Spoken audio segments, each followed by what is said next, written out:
ஐயோ விஸ்வா, நீங்க அதுக்காக சென்னைக்கு திரும்பி எல்லாம் வந்துடாதீங்க. நம்பிக்கையோட இருந்து நந்தினிய கவ கூட்டிட்டு வாங்க.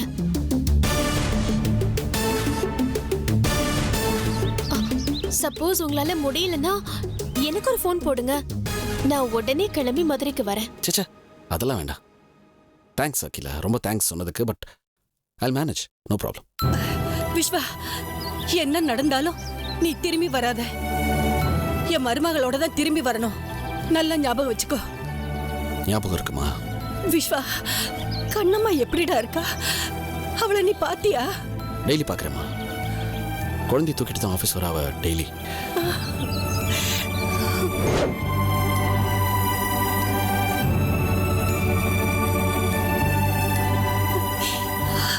இப்பதாண்டா எனக்கு சந்தோஷமா இருக்கு. எப்ப நந்தினியும் என் பேத்தியும் பாப்போன்னு என் மனசு ஏங்கிக்கிட்டே இருக்குப்பா. பார்க்கலாமா? கூடிய சீக்கிரம் பார்க்கலாம். சரிம்மா, எனக்கு கொஞ்சம் ஒர்க் இருக்கு, நான் அப்புறம் பேசுறேன். சரிப்பா, குடு.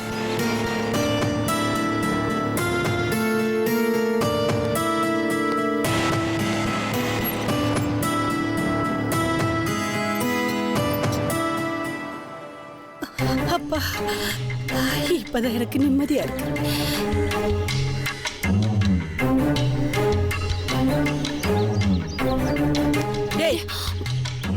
என்ன நடிப்பு நடிக்கிறடி நீ?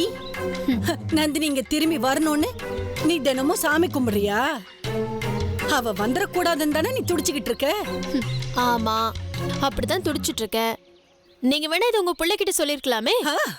அவன் தான் நம்ப மாட்டேங்கிறானே. தெரியுதுல்ல, அப்புறம் ஏன் டயலாக் விட்டுக்கிட்டு இருக்கீங்க? இத பாரு, என் புள்ள நம்பலைனாலும் நான் கும்பிடுற சாமி என்னை கைவிடல.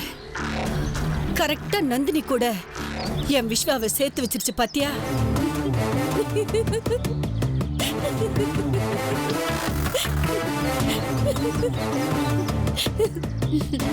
நெட்வொர்க் இல்லாத இடத்துல டவுன்லோட் செய்ய உட்கார்ந்துட்டு இருந்தானா ஒரு இழிச்ச வாயன்.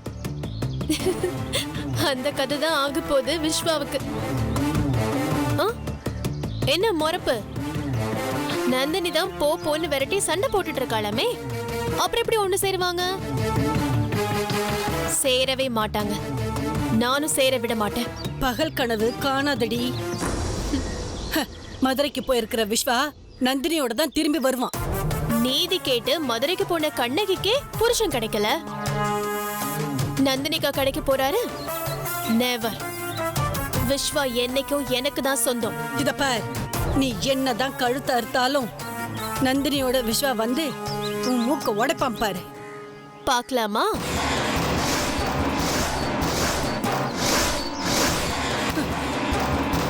பார்க்கலாண்டி.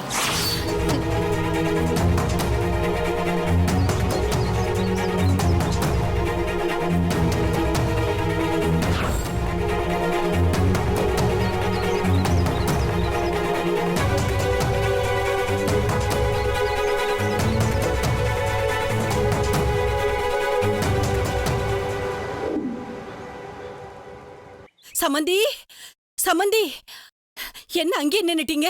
வாங்க வாங்க சமந்தி, வாங்க. உங்ககிட்ட ஒரு சந்தோஷமான செய்தியை சொல்றதுக்கு வந்திருக்கேன். சந்தோஷமான செய்தியா? என்ன விஷயம் சொல்லுங்க. விஸ்வா நந்தினிய பாத்துட்டான்.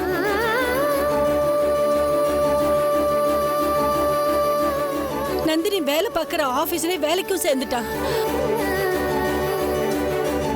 இந்த சந்தோஷமான செய்தியை நேர்ல உங்களுக்கு சொல்றதுக்கு தான் நான் ஓடி வந்தேன்.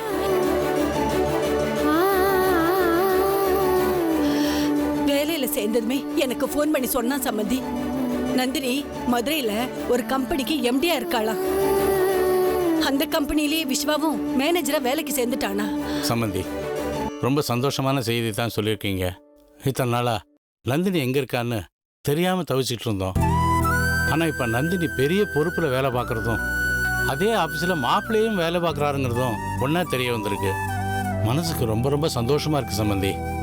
நந்தினியும் மாப்பிள்ளையும் எந்த கம்பெனில வேலை செய்யறாங்கன்னு கேட்டீங்களா சம்பந்தி? என்ன சம்பந்தி, அத நான் கேட்காம இருப்பனா? மதுரையில தேவா இண்டஸ்ட்ரீஸ்னு ஒரு பெரிய கம்பெனி இருக்கா. அந்த கம்பெனிக்கு நந்தினி தான் இப்ப எம்டியா, விஸ்வா தான் அங்க மேனேஜரா. கடவுளே, என் வயித்துல பால வாத்த நந்தினிய பத்தி எந்த விவரமும் தெரியாம மாப்பிள்ளை இங்க இருந்து போனாரே, அங்க போய் எப்படிலாம் கஷ்டப்படுறாரோன்னு நான் பயந்துகிட்டே இருந்தேன். நல்ல வேளையா நந்தினிய மாப்பிள்ளை கண்ணுல காட்டிட்டாங்க. அது மட்டும் இல்லாம அவளுக்கு பக்கத்துலயே உட்கார வச்சுட்டாங்க. இனிமே எனக்கு எந்த பயமும் இல்ல. சீக்கிரமாவே நந்தினியையும் குழந்தையையும் மாப்பிள்ளை கூட்டிக்கிட்டு இங்க வந்துருவாரு பாருங்களே. ஆமாம் அம்சா, எனக்கு அந்த நம்பிக்கை இப்போ ரொம்ப அதிகமாகிடுச்சு. கூடிய சீக்கிரமே நந்தினி, மாப்பிள்ளை, நம்ம பேத்தி 3 பேரும் இங்கே வந்து நம்மளோட இருக்க போகிறாங்க. நம்மளோட மனக்குறையெல்லாம் தேய்க்க போகிறாங்க. பார்த்துக்கிட்டே இரு. அத்தை, இந்த விஷயம்லாம் அவளுக்கு தெரியுமா அத்தை? யாரக்கா சொல்றீங்க நீங்க? அத்தை வீட்டுல ஒருத்தி உட்காந்துட்டு இருக்காளே, ஒரு பச்சோந்தி, அவளை தான் சொல்றேன். ஏன் அத்தை, இந்த விஷயம்லாம் அகிலாவுக்கு தெரியாதுல்ல? அவளுக்கு தெரியும் மாலதி. விஸ்வா எனக்கு ஃபோன் பண்ணி சொல்லும் போதே அகிலாவையும் கூப்பிட்டு இத சொல்லிட்டான். நினைச்சேன், இந்த அகிலா சொத்து எல்லாமே அவளோட மாமனுக்கு எழுதி கொடுத்தப்பவே நினைச்சேன் விஸ்வா மனசுல அவ ஒரு இடத்தை பிடிச்சிடுவான்னு. அது இப்ப சரியா போச்சு. விஸ்வா நந்தினி கூட சேரக்கூடாதுங்கிறதுக்காக என்னென்ன செய்யணுமோ அதையெல்லாம் இனிமே அவ செய்ய போறா. நீங்க விட பாத்துட்டே இருங்க. ஐயோ சம்பந்திமா, மாலதி சொல்ற மாதிரி நடந்தா பெரிய பிரச்சனையாயிடுமே. இவ்ளோ நாள் கஷ்டப்பட்டு இப்பதான் மாப்பிள்ளை விஸ்வாவும் நந்தினியும் பக்கத்துல இருக்காங்க. அத அந்த அகிலா கெடுத்து விட்டுருவா போல இருக்கே. ஆமா, அதுல எந்த சந்தேகமும் இல்ல சம்பந்தி. விஸ்வா கூட நந்தினி சேர மாட்டா, நான் சேரவும் விட மாட்டேன்னு என்கிட்டயே திமிரா சொல்றாளே. அத்தை, அதை கேட்டுட்டு நீங்க சும்மாவா இருந்தீங்க? உடனே விஸ்வா மாமா கிட்ட சொல்ல வேண்டியது தானே? சொன்னாலும் நம்ப மாட்டாமா. அந்த அளவுக்கு விஸ்வாவோட மனச அந்த அகிலா மாத்தி வச்சுட்டா. நானும் கஷ்டப்பட்டு அவன் மனச மாத்தி அகிலாவோட சுயரூபத்தை அவன் புரிஞ்சுக்கிற மாதிரி செஞ்சேன். ஆனா எல்லாம் கூடி வர நேரத்துல அவன் மாமன் பெங்களூர்ல இருந்து வந்து விஸ்வாவை கடத்திட்டு போய் காரியத்தை கெடுத்துட்டான். இல்லைன்னா அந்த அகிலா எப்பவோ அவ தொலைஞ்சு போயிருப்பா. அத்தை, நீங்க சொல்றது சரிதான் அத்தை. தனக்காக சொத்து பூரா மாமனுக்கு எழுதி கொடுத்துட்டாளேன்னு ஒரு உயர்வான எண்ணத்தை விஸ்வா மனசுல அவ உண்டாக்கியிருக்கா. அதனாலதான் அவளை வீட்டை விட்டு அனுப்பவே முடியல. ஆனா நந்தினி வந்ததும் முதல் வேலையா அகிலாவோட சுயரூபத்தை விஸ்வாவுக்கு எடுத்து காட்ட வச்சு அவளை வீட்டை விட்டு வெளியே விரட்டி விடனாத்த. கண்டிப்பா. இந்த பாருங்க, அதை பற்றிலாம் நந்தினி வந்ததுக்கு அப்புறம் பேசிக்கலாம். இப்போ முதல்ல மாப்பிள்ளைக்கு ஃபோனை போட்டு நந்தினி எப்படி இருக்கான்னு கேட்போம். ஆமாங்க, எனக்கும் நந்தினி குரலை கேட்கணும்னு ஆசையா இருக்குங்க. உடனே மாப்பிள்ளைக்கு ஃபோன் பண்ணி நந்தினி கிட்ட கொடுக்க சொல்லுங்க. இதை போடுறேன்.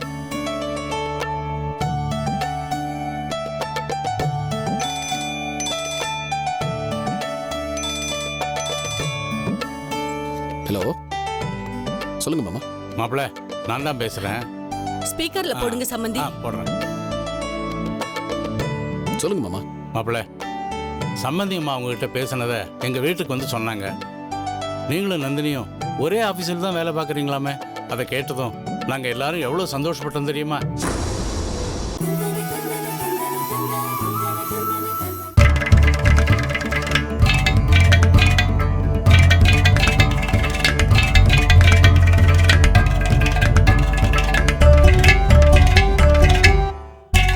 எல்லாருக்கும் நமஸ்காரம். நான் கடம் விக்கு விநாயகராம். விக்கு டிவி என்கிற ஆன்லைன் சேனலை ஆரம்பிச்சிருக்கிறோம். முழுக்க சங்கீதத்துக்காகவே ஆரம்பிக்கப்பட்டது. இந்த சேனலில் இன்னும் பலவிதமான சுவாரஸ்யமான நிகழ்ச்சியெல்லாம் வரப்போகுது. இதற்கு உங்களுடைய ஆதரவு மிக்க அவசியம்.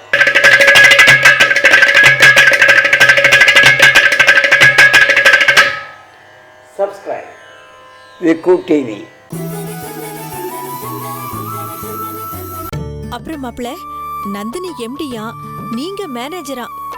சம்பந்தியமா சொன்னதை கேட்டப்போ எனக்கு ரொம்ப சந்தோஷமா இருந்தது மாப்பிள்ள. நீங்க எப்படி மாப்பிள்ள இருக்கீங்க? நந்தினி எப்படி இருக்கா? என் பேத்தி எப்படி இருக்கா? நல்லா இருக்கும். அண்ணே, நான் மகேஷ் பேசுறேனே. அண்ணி, நீங்களும் எப்படி இருக்கீங்கண்ணே? அன்னைக்கு உங்க மேல இருந்த கோவம்லாம் போயிடுச்சா? எப்போ அண்ணியும் குழந்தையும் கூட்டிட்டு இங்க வர போறீங்கண்ணே? அது இப்போ முடியாது மகேஷ்.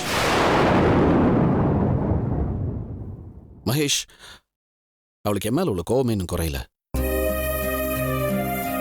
நான் மதுரைக்கு வந்தது அவளுக்கு பிடிக்கல, இந்த ஆஃபீஸில் ஜாயின் பண்ணது அவளுக்கு சுத்தமாக பிடிக்கல. இந்த நிலைமையில திருப்பி கூட்டிட்டு வரதெல்லாம் இப்போதைக்கு பாசிபிள் இல்லை. என்னம்மா அப்படி சொல்றீங்க? இத்தனை நாளாகியுமா நந்தினிக்கு உங்க பேர்ல உள்ள கோபம் போல? நீங்க போனை முதல்ல அவட்ட கொடுங்க, நான் பேசுறேன் அவகிட்ட. நான் சொல்றேன், எல்லாத்தையும் எடுத்து சொல்றேன். இப்போ நீங்க பேசுனீங்கன்னா ப்ராப்ளம் பெருசு தான் ஆகும். வேணாம், விடுங்க. மாப்பிள அப்படிலாம் எதுவும் ஆகாது மாப்பிள. நாங்க பக்குவமா அவகிட்ட எடுத்து சொல்றோம். நீங்க முதல்ல போன் அவகிட்ட கொடுங்க. ஐயோ, நீங்க புரியாம பேசுறீங்க அத்தை.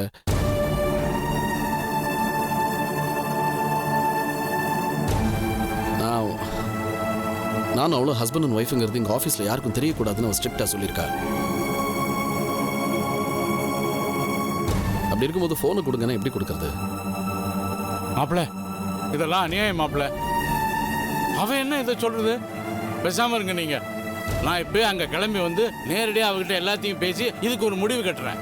ஐயோ, தயவு செஞ்சு வேணாம்.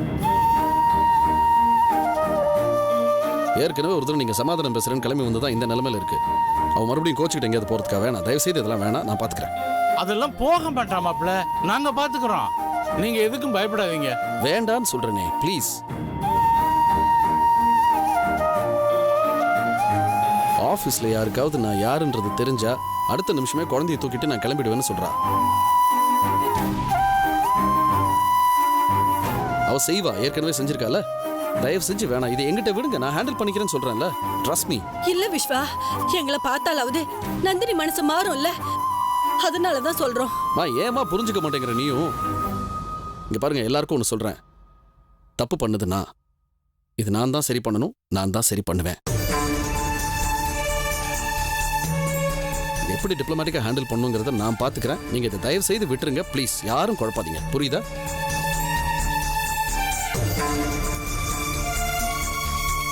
ஹலோ, என்ன யாருமே பேச மாட்டேங்கிறீங்க? தயவு செய்து கொஞ்சம் பொறுமையா இருக்கீங்களா, இல்ல கிளம்பி வந்து குட்டையை குழப்ப போறீங்களா? அதை மட்டும் சொல்லுங்க. நாங்க அங்க வரல மாப்பிள, நாங்க வரல.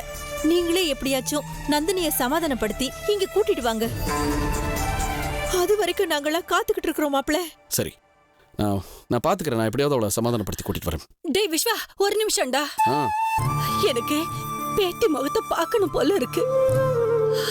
உன் செல்ல அவளோட போட்டோ எடுத்து அனுப்பி வைக்கிறியா? அனுப்புறப்பா, நான் வைக்கிறேன்.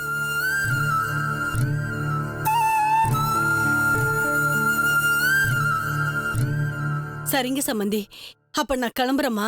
என்ன சம்பந்தியமா இப்பதான் வந்தீங்க, அதுக்குள்ள கிளம்புறேன்னு சொல்றீங்க? ஒரு வாய் காஃபி கூட குடிக்கல. நீங்க இருங்க, கொஞ்சம் சாப்பிட்டுட்டு போலாம். காஃபி சாப்பிடலாம், டிஃபன் சாப்பிடலாம், இல்ல லஞ்சு கூட முடிக்கலாம், டின்னர் கூட சாப்பிடலாம்.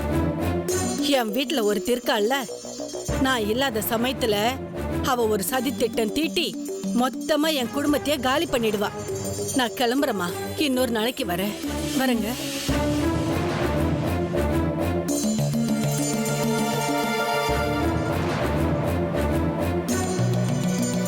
எனக்கு ஒரு உண்மை தெரியணும்.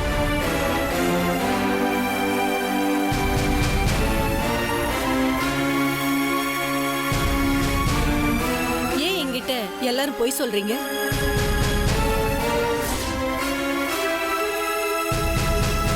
ஏன் என்கிட்ட எல்லாத்தையும் மறைக்கிறீங்க?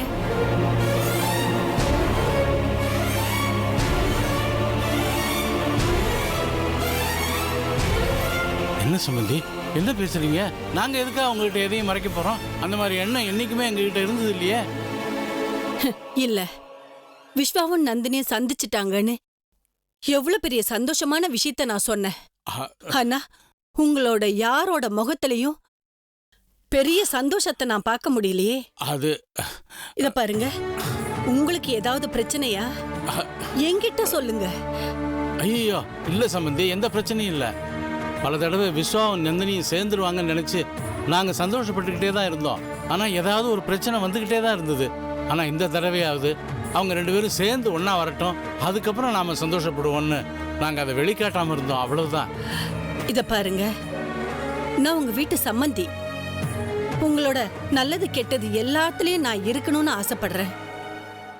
நீங்க எதுவா இருந்தாலும் என்கிட்ட சொல்லுங்க. ஏன்னா உங்க வீட்டு பொண்ணு நந்தினி என் பொண்ணு. சரி, நான் போயிட்டு வரேங்க. வரேம்மா. வரேன்ப்பா.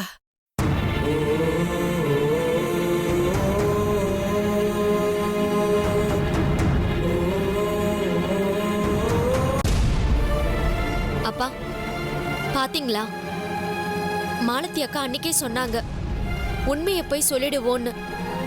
இப்போ ஒரு பொய்ய மறைக்கும் போது இப்போ மனசுக்கு எவ்வளவு கஷ்டமா இருக்குன்னு பாத்தீங்களா? அவங்க ஒவ்வொரு கேள்வி கேட்கும் போது எவ்வளவு கஷ்டப்பட்டோம். ப்ளீஸ் பா, இதுக்கு ஏதாவது ஒரு முடிவு எடுங்கப்பா. ஆமாப்பா, அவங்க நம்ம கிட்ட இவ்ளோ உண்மையா இருக்காங்க.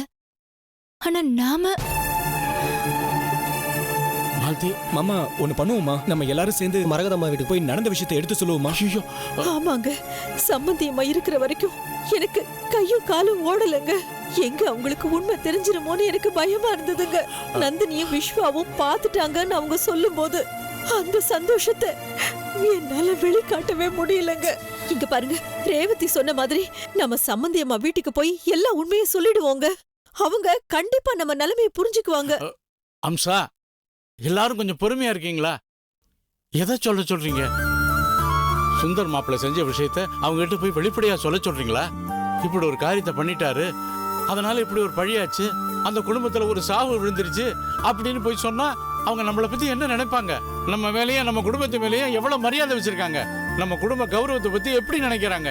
அது மட்டும் இல்ல அம்சா, நந்தினி விஸ்வா விஷயம் இப்பதான் கொஞ்சம் நல்லபடியா சுமூகமான நிலைமைக்கு வந்துகிட்டு இருக்கு.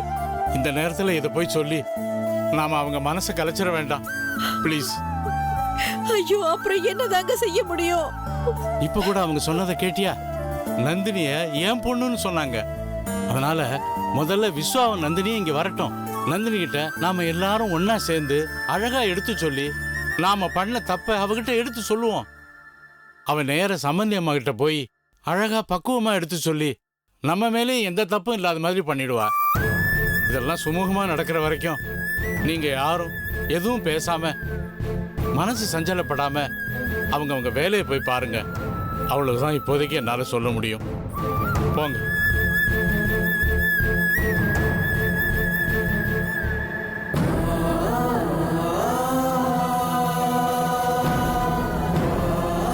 நடக்கும் அம்சா, நடக்கும். எல்லாமே நல்லபடியா நடக்கும். அவரு ஜோசியர் சொன்னது ஞாபகம் இருக்குல்ல? விதின்னு ஒண்ணு இருந்தா விதி விலக்குன்னு ஒண்ணு இருக்குன்னு சொன்னார்ல.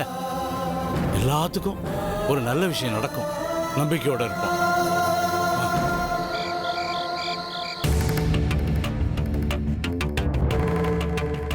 என்ன சொல்ற கீர்த்தனா? கோகிலா நீ படிக்கிற காலேஜ்ல தான் படிக்கிறாளா? எப்போ அவளை பார்த்த? மத்தியானம் லஞ்ச் டைம்ல தான்க்கா. இப்ப என்னக்கா பண்றது? கோகிலா என்ன காலேஜ்ல பார்த்துட்டா அவ்வளவுதான்க்கா. அப்பாவை பத்தி டீடைல்ஸ் எல்லாமே தெரிஞ்சிடும். நம்ம போய் சொல்லி இங்க வந்திருக்கோன்னு வேற தெரிஞ்சிடும். அப்புறம் சித்தி நம்மள உண்டலன்னு பண்ணிடுவாங்க. அதுதான் எனக்கும் பயமா இருக்கு. ஒருத்தர் கண்ணில் ஒருத்தர் படாம எப்படி ஒரே காலேஜ்ல படிக்க முடியும்? இன்னைக்கு பார்க்கலனாலும் இன்னொரு நாளைக்கு பார்த்துட்டா பிரச்சனை தானே. என்ன பண்றதுன்னே தெரியலையே, ரொம்ப குழப்பமா இருக்கே. சித்தப்பா மட்டும் போய் சொல்லி நம்மள இங்க கூட்டிட்டு வராம இருந்திருந்தா இந்த பிரச்சனையே வந்திருக்காதுல்ல.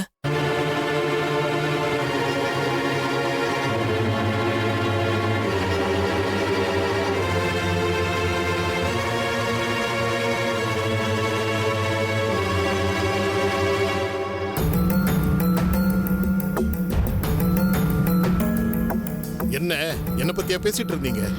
சித்தப்பா, அது சித்திக்கிட்ட எங்களை பத்தின உண்மையை சொல்லாம நீங்க இங்க கூட்டிட்டு வந்ததுனால ஒரு பிரச்சனை வந்திருக்குது. அத பத்தி தான் பேசிட்டு இருந்தோம். பிரச்சனையா? என்ன பிரச்சனை? உங்க சித்திக்கு ஏதாச்சும் தெரிஞ்சு போச்சான்னு? இல்ல சித்தப்பா, கீர்த்தனா படிக்கிற காலேஜ்ல தான் கோகிலாவும் படிக்கிறாளாம். இன்னைக்குதான் கீர்த்தனாவே பாத்திருக்கா, ஆனா கோகிலா பார்க்கல. என்னைக்காவது கோகிலா பார்த்துட்டா அப்புறம் எங்களை பத்தின டீடைல்ஸ கூட படிக்கிற ஸ்டூடெண்ட்ஸ் கிட்ட கேட்டு தெரிஞ்சுக்க மாட்டாளா? அப்படி தெரிஞ்சா பெரிய பிரச்சனையாயிடும் சித்தப்பா. என்னம்மா இது? இப்படி ஒரு பிரச்சனை வரும்னு நான் நினைச்சு கூட பார்க்கலையே. கோகிலாவுக்கு தெரிஞ்சா அப்புறம் பவானிக்கு தெரிஞ்சிடும். பவானிக்கு தெரிஞ்சா பத்ரகாளியா மாறிடுவாளே. அவளை சமாளிக்கிறது ரொம்ப கஷ்டமாயிடுமே. இப்போ என்ன சித்தப்பா பண்றது? பிரியா, நான் ஒன்னு சொன்ன தப்பா எடுத்துக்க மாட்டியே? சொல்லுங்க சித்தப்பா. 10 நாளைக்கு கீர்த்தனா காலேஜுக்கு போக வேண்டாம். அதான் நல்லதுன்னு எனக்கு தோணுது. சித்தப்பா, எந்த காரணமா இருந்தாலும் கீர்த்தனா படிப்பு டிஸ்டர்ப் ஆகவே கூடாது. அதனாலதான் நான் வேலை பார்த்துக்கிட்டு இவளை காலேஜுக்கு அனுப்புறேன். இப்போ காலேஜுக்கு போக வேண்டாம்னு சொன்னா எப்படி சித்தப்பா? இதுக்கு வேற என்ன வழி இருக்குன்னு பாருங்க சித்தப்பா. வேற வழினா சித்திட்ட உண்மையை சொல்லணும், அதான் ஒரே வழி. காலேஜுக்கு போகாம இருந்தா 10 நாள் தெரியாது, 11வது நாள் தெரிஞ்சிரும்ல. அப்ப என்ன பண்றது? சித்திட்ட போய் எல்லாத்தையும் சொல்றதுதான் எனக்கு நல்லதுன்னு தோணுது. இல்ல மனோஜ், அது தேவையில்லாத பெரிய பிரச்சனையை உருவாக்கும். இத்தனை நாள் ஏன் உண்மையை மறைச்சிங்கன்னு சித்தி சண்டை போடுவாங்க, சித்தப்பா மேல கோவப்படுவாங்க. அப்புறம் சமாளிக்கவே முடியாது. அப்ப என்னதாக்கா பண்றது? யோசிக்கணும் மனோஜ். நம்மளை பத்தி சித்திக்கு தெரியாம இருக்கிறதுக்கு என்ன வழி இருக்குன்னு யோசிக்கணும். எதுவுமே தெரிய மாட்டேங்குது. ரொம்ப குழப்பமா இருக்கே. சித்தப்பா, சீக்கிரமே என் படிப்புக்கு ஏத்த ஒரு நல்ல வேலையை தேடிக்கிட்டு இங்க இருந்து நாங்க கிளம்பிடணும். அதுதான் நல்லது சித்தப்பா. ஆமாங்கா, நீ சொல்றதுதான் கரெக்ட். நம்ம வந்ததும் தெரியாம போனதும் தெரியாம சைலண்டா போயிடலாம். தனியா போனதுக்கு அப்புறம் சித்திக்கு தெரிஞ்சாலும் பெருசா பிரச்சனை வராதுல்ல.